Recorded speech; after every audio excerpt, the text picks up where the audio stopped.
Kapag wala sa harap ng kamera at hindi busy sa trabaho, ang pagiging isang asawa at ina ang ginagampanang papel ni Vilma sa totoong buhay.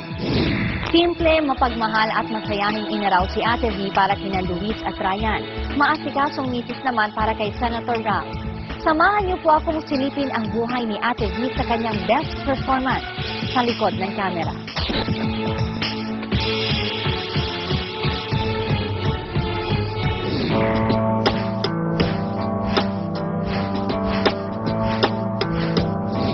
Parang eksena sa pelikula ang buhay pag-ibig ni Vilma Santos. Taong 1980 na magpakasal sila ng aktor na si Edo Manzano. Nang sumunod na taon, nagbunga ang kanilang pagsasama.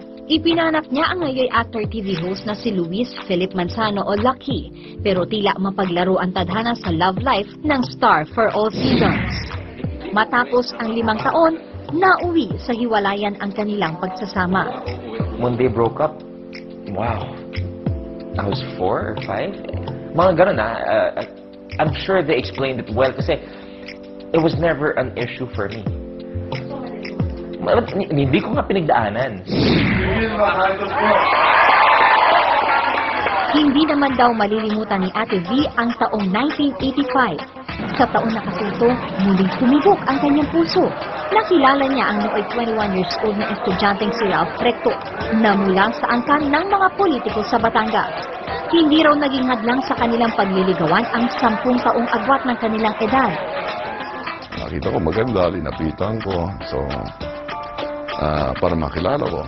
Ganun yung pangyayari. Hindi ko naman alam na napakasikat na artista siya at that point in time, no? Estudyante pa lang ako noon. At ang unang-una kong tinanong sa kanya, kung mahilig nga siya sa politika eh. Yun ang unang-una kong tinanong sa kanya eh. At that time, sabi niya, hindi. Pabirong kinwento ng senador, hindi raw siya nahirapang sungkitin ang matamis na oo ng aktres. Napansin ko may gusto tayo sa akin. Ay, hindi totoo yan. Alam, gusto mo yung totoo? Nung nanligaw sa akin yan, 24 oras. Alam mo yan, pupunta sa shooting ko yan, magbabantay sa akin sa shooting, hanggang madaling araw. Pagkatapos madaling araw ako natapos, iyahatid ako sa bahay. Pagdating ko sa bahay, alas 7 na ng umaga, magkakape lang yan doon, pupunta na uli sa bahay nila. Pagpunta sa bahay kasi kailangan na maligo siya dahil papasok pa siya sa school. Paglabas niya sa school, nasa akin na naman yan. Sumayaw kami, tapos sabi ko sa kanya, next week I'll be here if you want to see me again. Come back. Bumalik. Di alam ko may gusto sa akin. Parang ako pa yung nag-iintay sa kanya. Napupunta ako dahil nandun siya. Ang jeep niya! Jeep ng papa mo, anak. Grabe na yan. So it worked, Actually. Makalipas ang 7 taon sa simbahan humantong ang kanilang relasyon. Ika-21 ng Disyembre taong 1992, naganap ang isang engrandeng kasalan sa Lipa Cathedral sa Batangas. 4 na taon ang makalipas, sinagot ang dasal ng mag-asawa ng ipinanganak ni Ate V ang bunsong anak na si Ryan Christian. 3 taong gulang pa lamang si Ryan nang pasukin ng kanyang ina ang mundo ng politika. Pero ni minsan, hindi daw nawala ng oras para sa kanya ang mami niya. She always has time, which is good. Ever since before pa naman, even though when she was mayor, she always had time. Kinalakihan na ng mga anak ni Governor V ang pagtatrabaho niya sa gobyerno. Kaya naman wala raw itong kaso sa kanya kung may magnais sa kanila na sumunod sa kanyang mga yapak. I will not encourage them, but I won't discourage them at the same time. Politics, we'll see. Pwedeng hindi, pwedeng oo. Pero if I say yes, I promise to give every bit of my being naman sa pagtatakbuhan ko. Nakinig-inig pinasalasa. May ibinuking si Ate V na ipinatampo raw ng kanyang asawa magpahanggang ngayon.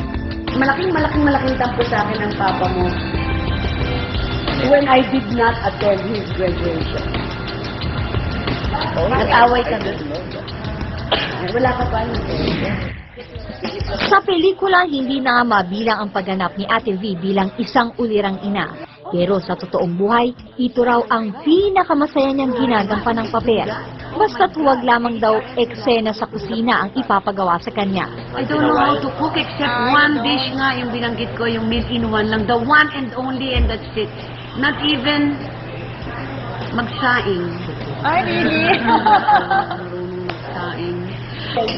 Pero kahit hindi marunong magsaing at hindi niya ipinagluluto ang kanyang pamilya, binubusog naman daw niya sa pagmamahal ang asawa at mga anak.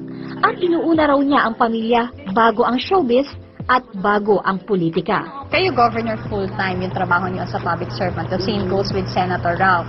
Your eldest son is an actor and then Ryan here is a student. So, paano niyo pa napapagkasya yung oras niyo? Na parang lahat busy. Hindi ko ipagpapalit na maging first priority ko ang immediate family ko. So, ibig ko sabihin, kahit anong mangyari, pag kinailangan ako ng pamilya ko, sa pamilya ko ako. So, halimbawa, you need me there, pero halimbawa, may sakit ang anak ko, dito ako sa anak ko.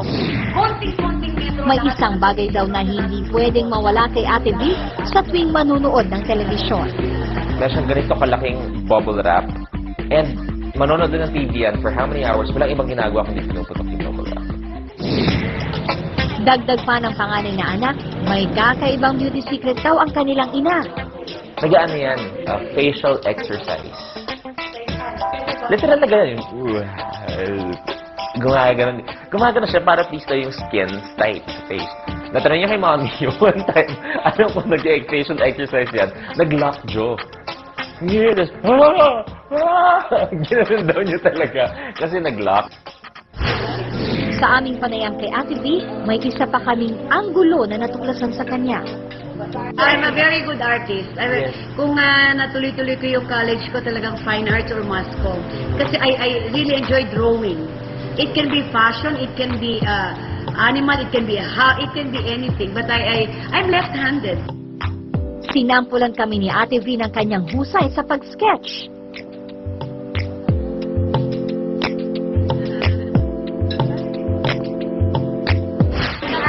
Bata pa lang ako ang madalas ko nang mapansin sa lahat ng lakad ng gobernadora, mapa-showbiz o political event man yan, di maaaring wala siyang bit-bit na panyo, kaya hindi ko pinalampas na maitanong ito sa kanya.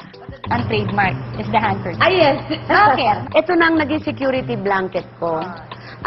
Pag galit ako, etong tignan mo, lukot-lukot yung panyo.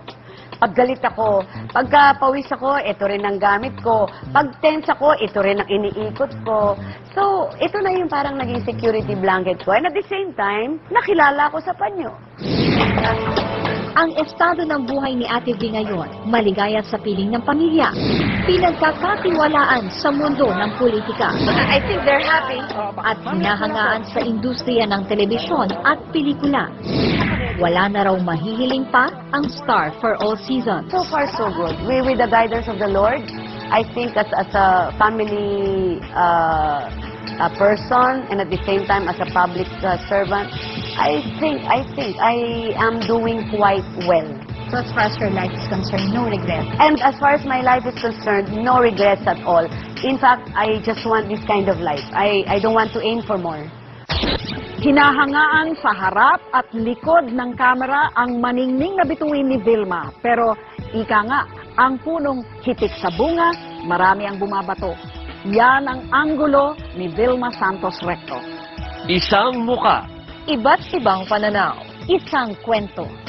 Ito ang anggulo. Magandang gabi po sa inyo.